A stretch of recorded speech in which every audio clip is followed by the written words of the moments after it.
So my name is Anupama Ramachandran. Basically, I use art to coach. That's where I started the studio that is now called the White Paper Creative in Trivandrum. We are conditioned, all of us, to not talk about our issues. Okay. Now, so I've realized this is my calling. Well, for me, is in a nutshell, just women supporting other women. It's a group of women who I know.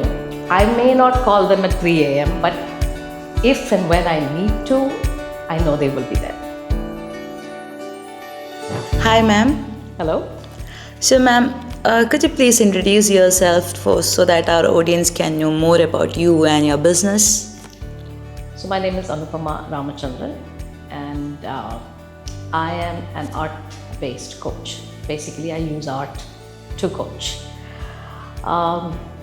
I'm also an artist, having studied art, graduated in fine arts. Didn't know I could draw or paint until I was 15 years old, when I was sent off to an art class during the summer holidays, and that's where I realized I could paint. So I changed my track, went on to studying art, and lived in Dubai for almost 30 years, and taught art in a school there.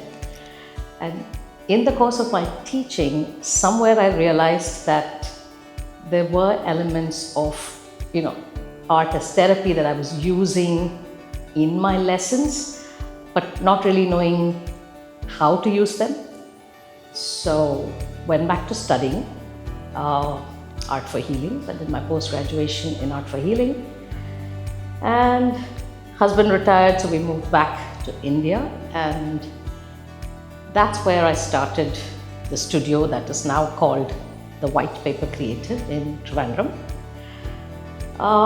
which is a space for people to come and create. Essentially, it's a community that I dream that it will be one day, where we do lessons, we do healing sessions, people just come and sit there and paint. We provide all of the resources that they will need at the studio. So they come there and spend time. That's how the space works. So, ma'am, how does art touch one person's life? How does this work? So art as for healing is essentially non-verbal communication. When we are conditioned, all of us, to not talk about our issues. Okay.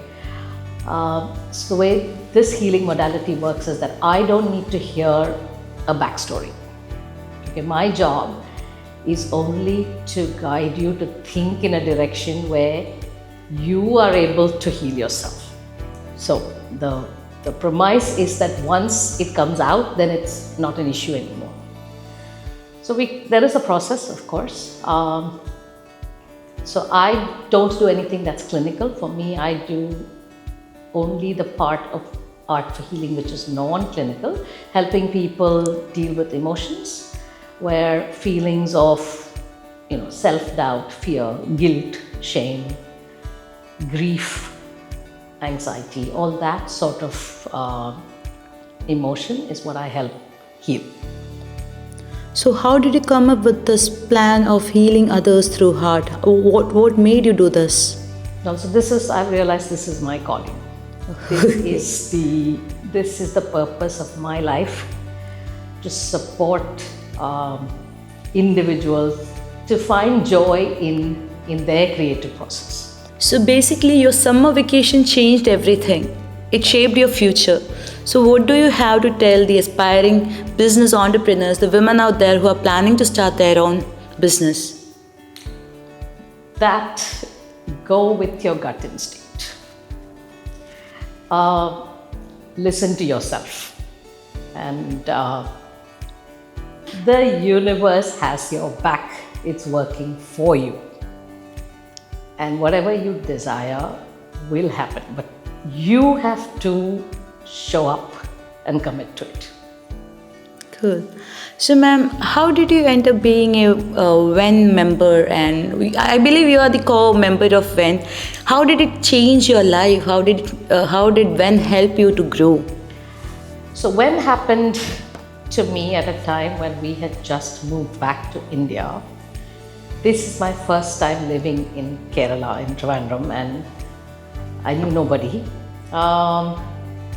It happened that the chapter in Trivandrum was being launched. I just happened to be at the right place at the right time. So I'm the founding chairperson for the WEN chapter in Trivandrum. WEN for me is, in a nutshell, just women supporting other women. When we gather, the vibe, it's just something, it's not something I can explain in that sense. You have to be there to understand how that feels. It's a group of women who I know. I may not call them at 3 a.m., but if and when I need to, I know they will be there. As when what we do for other women is organize seminars, workshops, events, help connect them with people or help them directly in ways to upskill their business.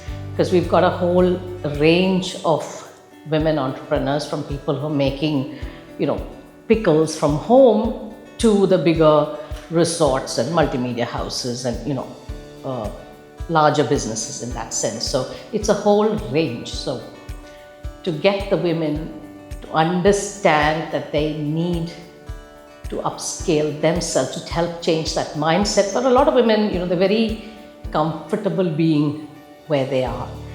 And as much as we, now talk about empowerment and women leaders, I believe the struggle that they face is actually not external, it's internal. The struggles that they face with their own conditioning and their own mindsets and thinking and not reaching for the stars. So that's what we hope as WEN to be able to inspire women to do.